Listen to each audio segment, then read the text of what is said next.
12 वर्षीय अल्पवयीन मुलीवर अत्याचार करणाऱ्या आरोपीस अटक. चिखली तालुक्यातील 12 वर्षीय अल्पवयीन मुलीवर वारंवार लैंगिक अत्याचार झाल्याची धक्कादायक घटना घडली आहे. आरोपीच्या दुष्कृत्याने अल्पवयीन मुलीला गर्भधारणा झाल्याने हा सर्व प्रकार उघडकीस आला.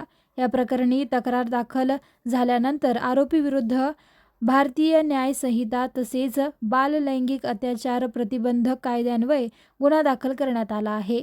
पोलिसांनी दिलेल्या माहितीनुसार आरोपी सागर शेषराव सुरडकर वय वर्ष 22 याने 15 जून 2025 ते 8 फेब्रुवारी 2026 दरम्यान पीडित मुलगी घरी एकटी असताना तिच्याशी जबरदस्तीने शारीरिक संबंध ठेवले व वारंवार अत्याचार केला. दरम्यान पीडितेला पोटदुखीचा त्रास होत असल्याने तिच्या आईने तिला दवाखान्यात नेले असता वैद्यकीय तपासणीत गर्भधारणा झाल्याचे समोर आले.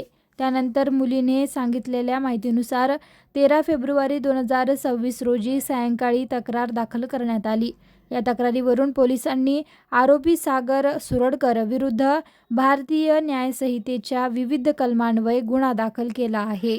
सदर आरोपीस अटक करण्यात आली असून प्रकरणाचा पुढील तपास शहर पोलीस स्टेशनचे पोलीस निरीक्षक अश्विनी गाडे करीत असून संबंधितांविरोधात पुढील कायदेशीर कारवाई सुरू असल्याची माहिती पोलिसांनी दिली आहे.